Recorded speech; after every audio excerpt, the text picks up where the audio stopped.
마가복음은 흔히 알려지기로 이제 그 성서학자들이요. 그러니까 성경을 오래 연구한 이제 평생을 성경만 연구하는 성서학자들이 특별히 이제 신약을 연구했던 신약학자들이 이구동성으로 하는 얘기가 복음서 중에 가장 먼저 써져 있는 복음서가 마가복음이었다라고 얘기합니다.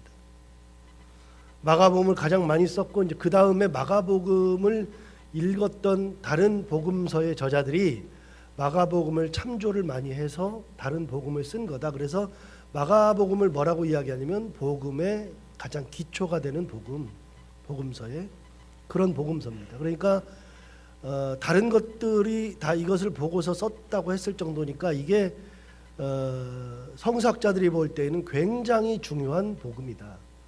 그래서 마가복음은 짧거든요.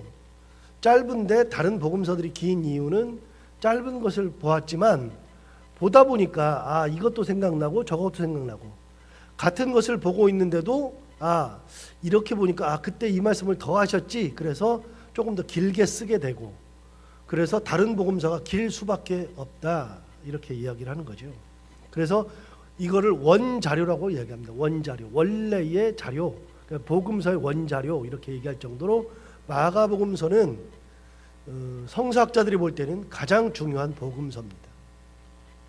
그런데 이 마가복음을 기록했던 이 마가라는 사람이 어떤 의도를 가지고서 복음서를 적었느냐?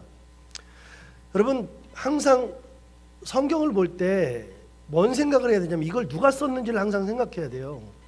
누가 썼어요? 사람이 썼죠. 사람이 썼다는 얘기는 뭐냐면 사람이 이걸 쓸 때 의도성을 가지고 있다는 거예요.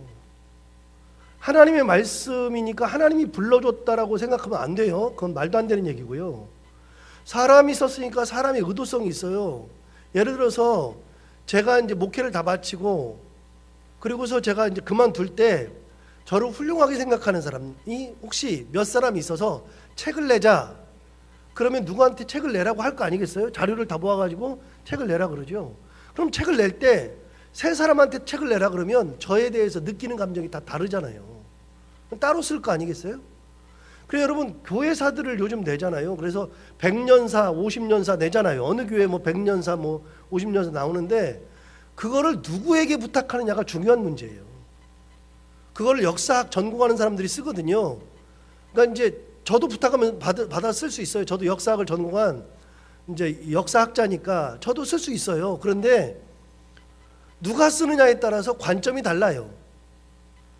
비근한 예로 이 동일한 복음서를 가지고 동일한 내용을 가지고 본문을 가지고 설교를 해도 목사님마다 설교의 내용이 다르잖아요. 동일한 예수 그리스도를 설교해도 다르듯이 복음서의 저자나 모든 성경의 저자들은 자기가 쓰려고 하는 관점이 있어요. 그 관점을 가지고서 써나간다고요. 그런데 이게 왜 하나님의 말씀이 되느냐? 중요한 건데 이 복음서를 비롯한 모든 성경이 전부 다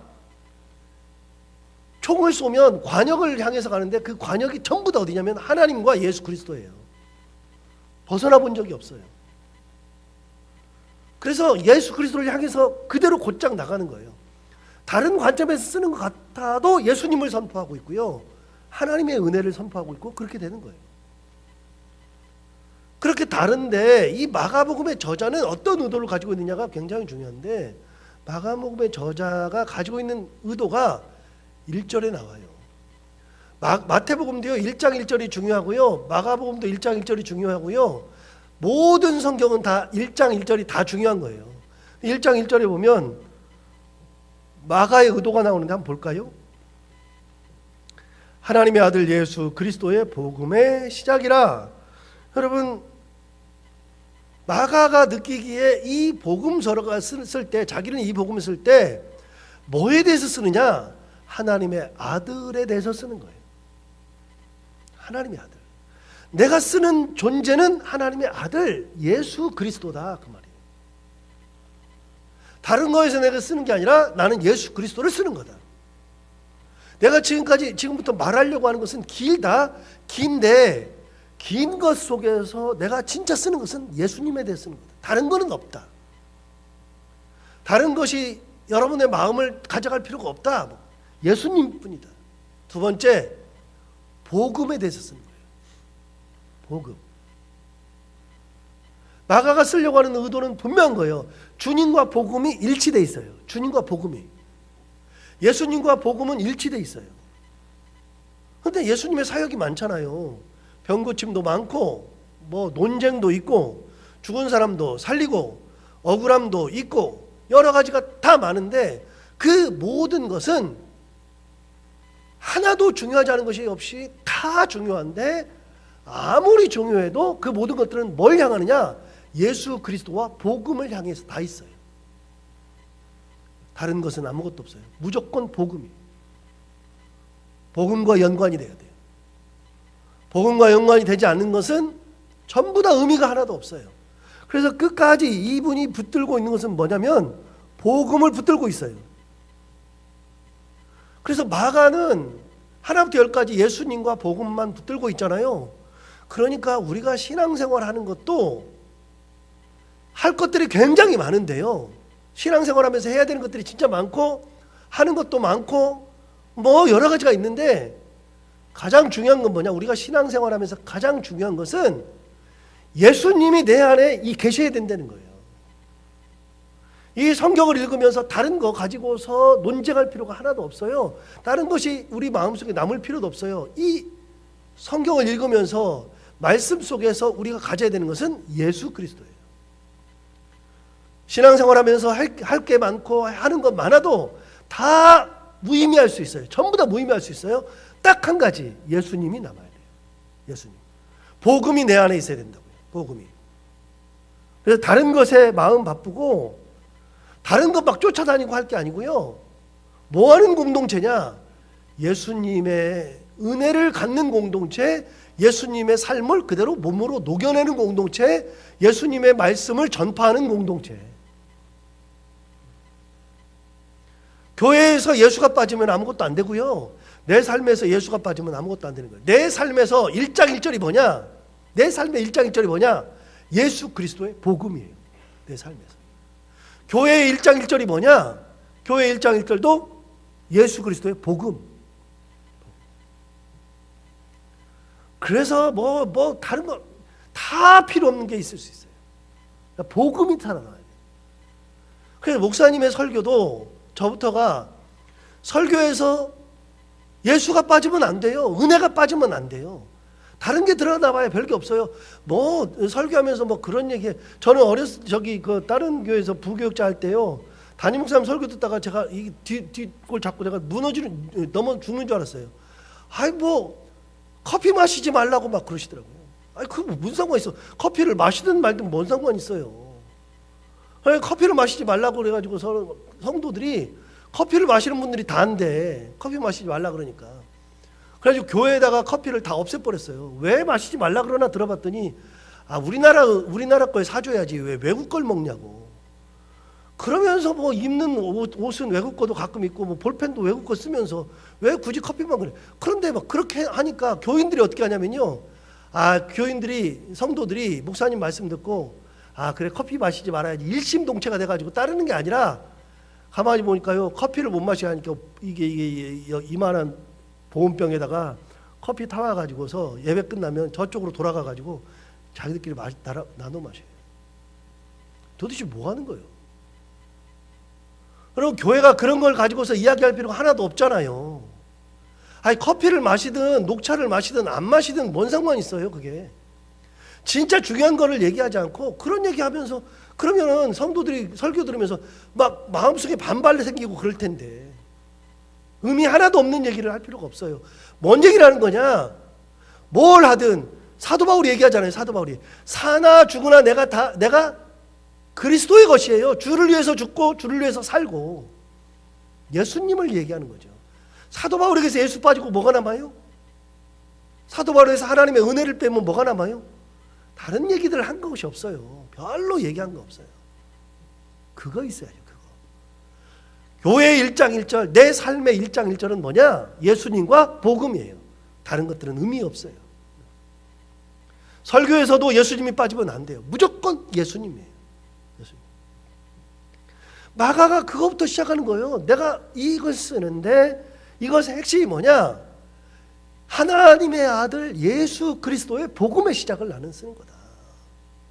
다른 거 현혹되지 말아라. 나는 이것만 쓰는 거다. 그 얘기예요. 자, 그러면 가장 중요한 단어가 뭐냐면 하나님의 아들 예수 그리스도, 두 번째 복음. 이게 두 단어가 가장 중요한 단어인데, 그렇게 해놓고서 2절부터 8절에 보면 세례 요한에 대해서 나옵니다.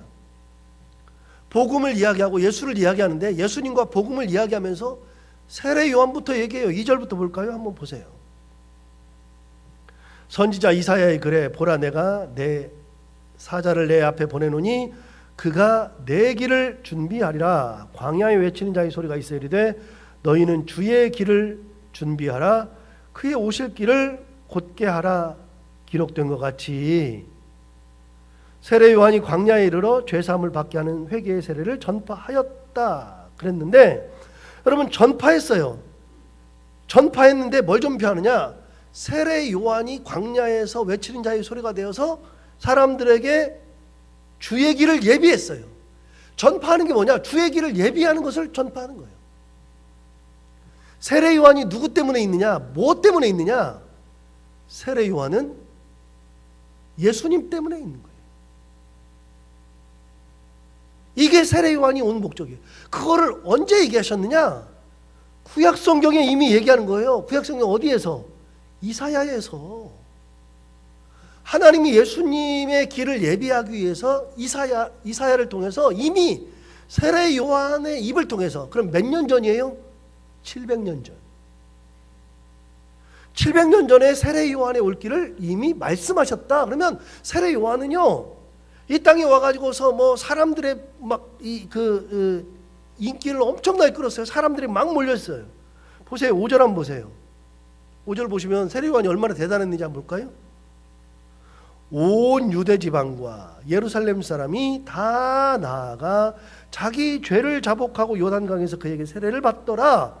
그러니까 많은 사람들이 세례 요한에게 막 몰려들었어요. 그러니까 세례 요한이 인기가 엄청나게 많고 위대한 사람이 되었는데, 아무리 위대해도 하나님은 세례 요한을 미리 준비해 놓으셨단 말이에요. 누구 때문에? 예수님 때문에. 아까 뭐라 그랬어요? 내가 이걸 쓰는 것은 하나님의 아들 예수 그리스도의 복음에 대해서 쓰는 거다. 근데 세례 요한을 보니까 세례 요한이 바로 그 예수 그리스도 복음을 위해서 미리 준비된 사람이 세례 요한이더라. 인기가 엄청 많았다. 인기가 많아도 그 사람은 예수님을 위해서 준비된 하나님의 일꾼이었다. 여러분 중요한 거예요. 뭐가 중요하냐? 세례 요한이 있어야 예수님의 길을 준비하는 거예요. 더 재밌는 걸 볼까요? 여러분 14절 봐요. 14절을 보시면 요한이 잡힌 후 예수께서 갈릴리에 오셔서 하나님 복음을 전파했다. 여기 보면 세례 요한이 어떻게 됐어요? 잡혔어. 1장도 안 떠나네. 1장도 안 끝났는데 벌써 세례 요한이 잡혀버렸네요. 세례 요한은 그거 외치고 나서 얼마 있지 않아서 잡혀버렸어요.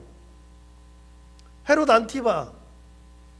안티바에게 잡혔어요. 그래서 죽어요. 곧 있으면. 세례 요한이 한 거는 뭐예요? 외치고서 세례 준 것밖에 없어요. 예수님의 길을 준비한 것밖에 없어요. 별로 한 일이 없는데 인기를 엄청 누렸죠. 아무리 인기가 많아도 세례 요한은 예수님의 길을 준비한 사람이에요. 마가가 보니까 세례 요한이 대단했어요. 예수님을 위해서 준비된 사람. 이 시대에 우리가 살아가는데 우리 모두는 다 직분도 다르고 나이도 다르고 성별도 다 달라요. 그런데 우리 모두는 다요, 뭐 하는 사람들이냐면 예수 그리스도의 길을 준비하고 예수 그리스도의 영광을 드러내는 사람들이죠. 누가 주목을 받아요? 인기가 많으면 뭐 할 건데? 아무 의미 없어요.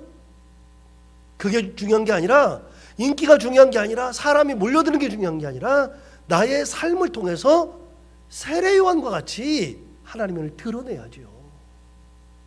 여러분 우리는 직분을 막 가지려고 그래. 그래가지고 뭐가 되려고 막 그러고 뭐 안 되면 어려움도 많고 막 그러죠. 제가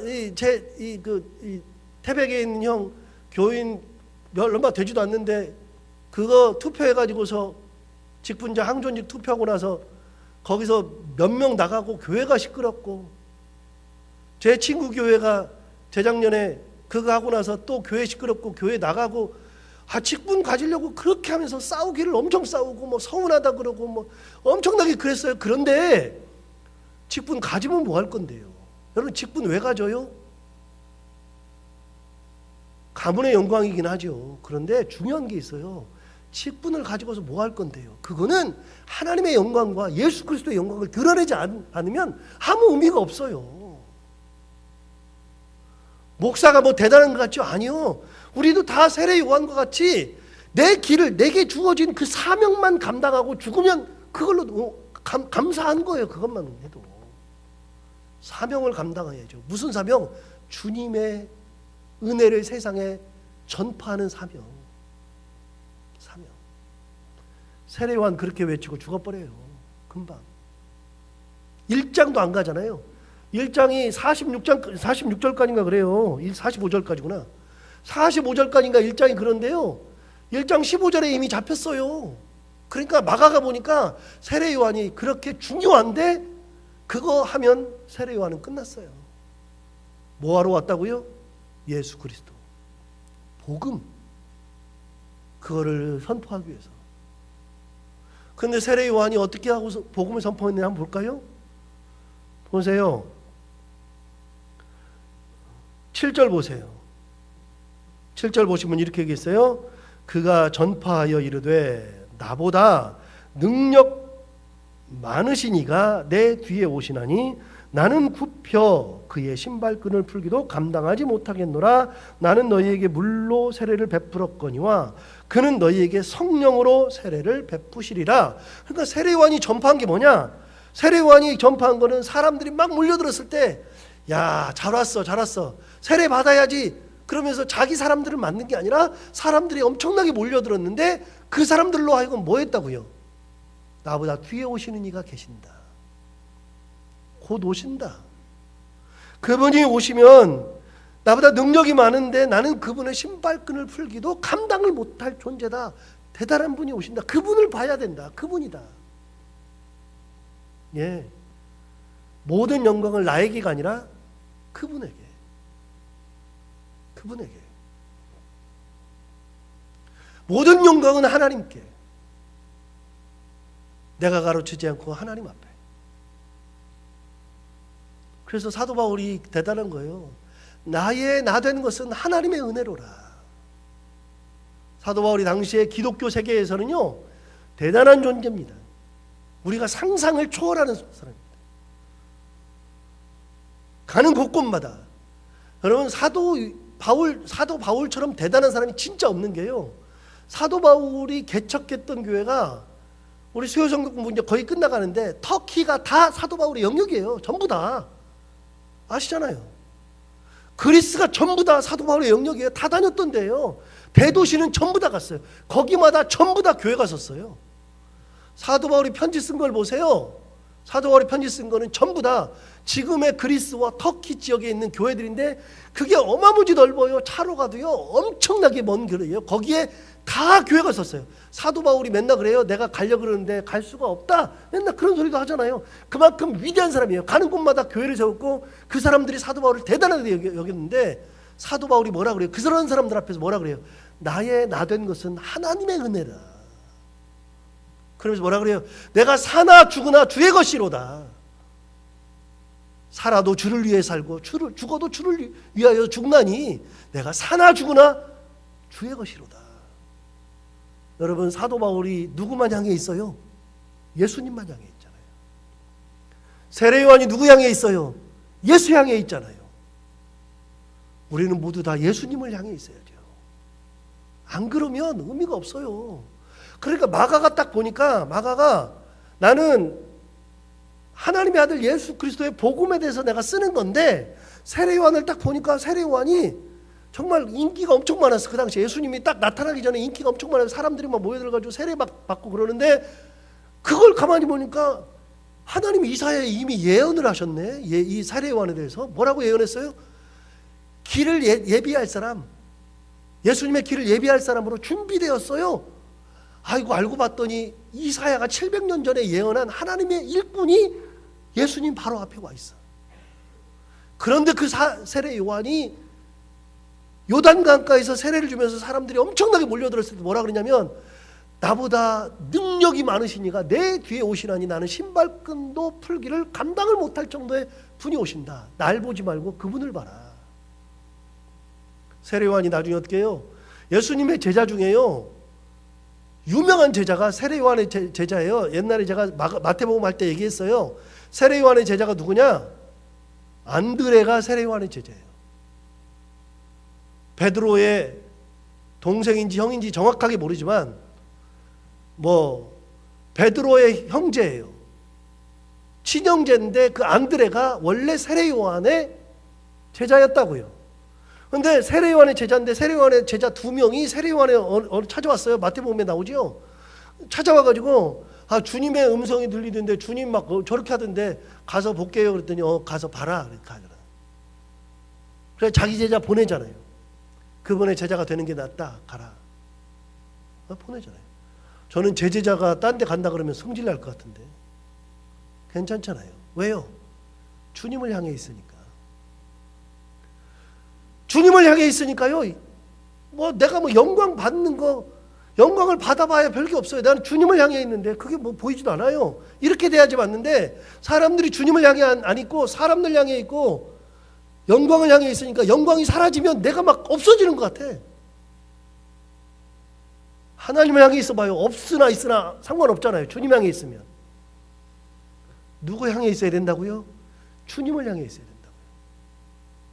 1장 1절이 진짜 중요한 거예요. 하나님의 아들 예수 그리스도의 복음의 시작이라. 이 한마디 속에 마가의 사상이 다 들어있어요. 세례 요한도 그것 때문에 온 거예요. 자, 14절 봐요.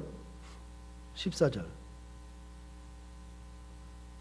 요한이 잡힌 후 예수께서 갈릴리에 오셔서 그 다음 뭐라 그랬어요? 하나님의 나라의 복음을 전파했어. 자, 1장 1절을 다시 봐요. 1장 1절. 하나님의 아들 예수 그리스도의 뭐 시작이죠? 복음의 시작이죠. 그런데 1장 14절에 보면 예수님이 하셨던 것, 첫 번째 사역을 정확하게 얘기했어요. 예수님의 사역을 이야기할 때 뭐라 그랬냐?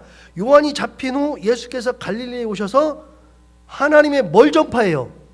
복음을 전파해요.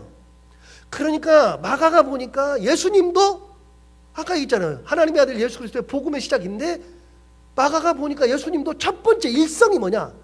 갈릴리에 오셔가지고 사역을 하는데 첫 번째가 뭐냐? 복음을 전파하신 거예요. 복음 전파. 하나님의 복음을 전파. 그게 가장 중요하더라. 다른 거는 아무것도 없더라. 복음이구나. 복음이구나. 주님이 복음을 전파하셨구나. 여러분 보세요. 7절을 보세요. 7절을 보시면 세례 요한에 대해서 얘기할 때 뭐라 그러냐면, 그가 전파했잖아요. 그가 전파했어요. 누구를 전파했어? 그가 전파한 것은 예수님을 전파하는 거예요. 예수님을. 복음이라고 할 수도 있지만 복음이라는 말이 없잖아요. 그런데 예수님에게 있어서는 뭘 전파해요? 복음을 전파하잖아요. 복음을. 네, 굉장히 중요한 거죠. 복음 전파.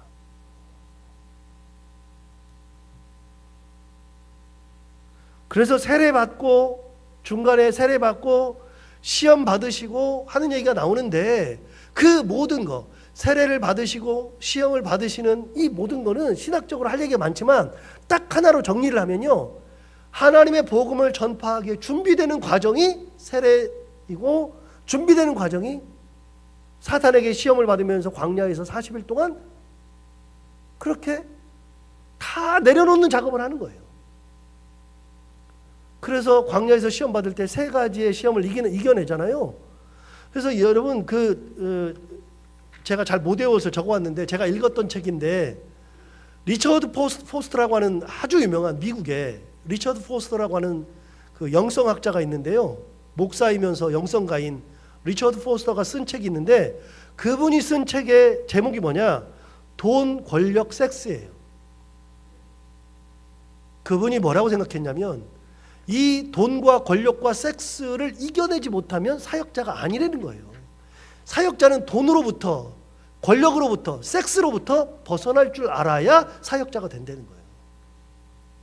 하나님의 일꾼은 이 세계에서 초월해야 된다 말이죠.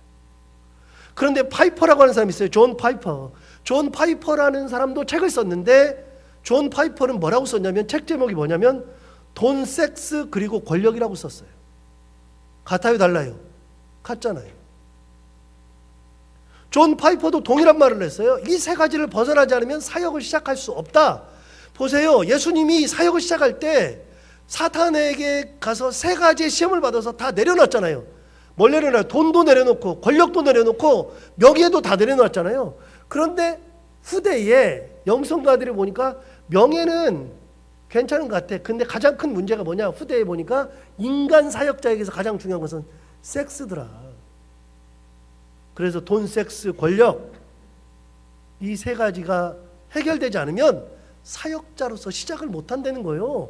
예수님이 그러니까 사역을 시작하기 전에 광야로 가셔가지고서 시험 받으면서 세 가지를 다 내려놓고서 복음을 전파하잖아요. 보시면 12절 한번 보세요.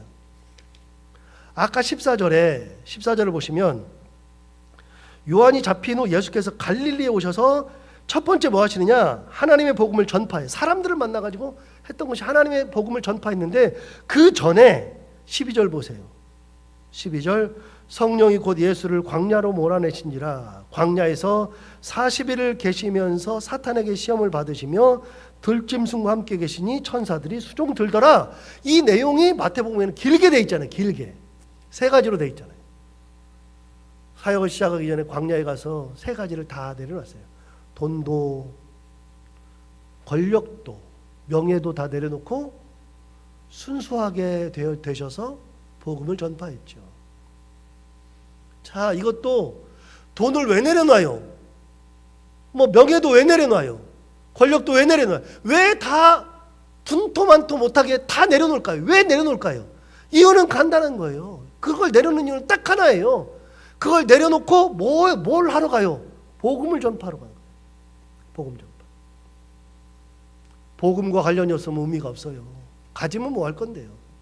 많으면 뭐 할 건데요? 그걸 다 내려놓고 세례 요한처럼 단순하게 살면 돼요. 그래서 살다가 죽으면 되지 뭐. 오늘 마가가 이야기하는 것은 단순합니다. 예수님밖에 없습니다. 복음입니다. 우리도 이 땅 살아가면서 우리 안에서 남는 것은 예수님 그리고 복음만 향한 그 열정 가지고 살아가는 우리 모두가 다 되기를 바랍니다. 기도하겠습니다. 하나님 아버지 감사합니다. 마가가 본 것이 진짜 맞습니다. 우리에게 예수 그리스도가 없으면 무슨 의미가 있을까요? 우리가 다른 것을 향해서 다니는데 그게 무슨 의미가 있을까요? 하나님 아버지 우리를 단순하게 만드시고 우리를 열정적으로 만들어 주셔서 오로지 예수 그리스도만 향하고 예수 그리스도의 은혜를 널리 전파하는 데 힘과 우리의 정성을 다하는 그런 삶을 살아가는 저희들이 다 되게 하여 주옵소서. 우리도 세례 요한과 같이 예수님의 길을 예비하는 사람들이 다 되게 하여 주옵시고 짧은 생을 살아도 우리가 하나님을 향하여 예수님을 향하여 마음을 들고 살아가는 믿음의 삶을 살게 하여 주옵소서. 하나님 아버지 교회도 다른 것에 신경 쓰는 것이 아니라 바로 이 복음에 신경 쓰고 예수님을 향해서 나아갈 수 있는 그런 순수한 교회가 또한 다 되게 하여 주옵소서. 하나님 아버지 오늘도 하루를 살아갈 때 이 말씀을 기억하며 하루를 보내게 하여 주옵시고 해야 되는 것들 기쁨으로 잘 하게 하시고 만난 이들과 함께 웃고 행복한 하루를 보내게 하여 주옵소서. 예수님 이름으로 기도하옵나이다.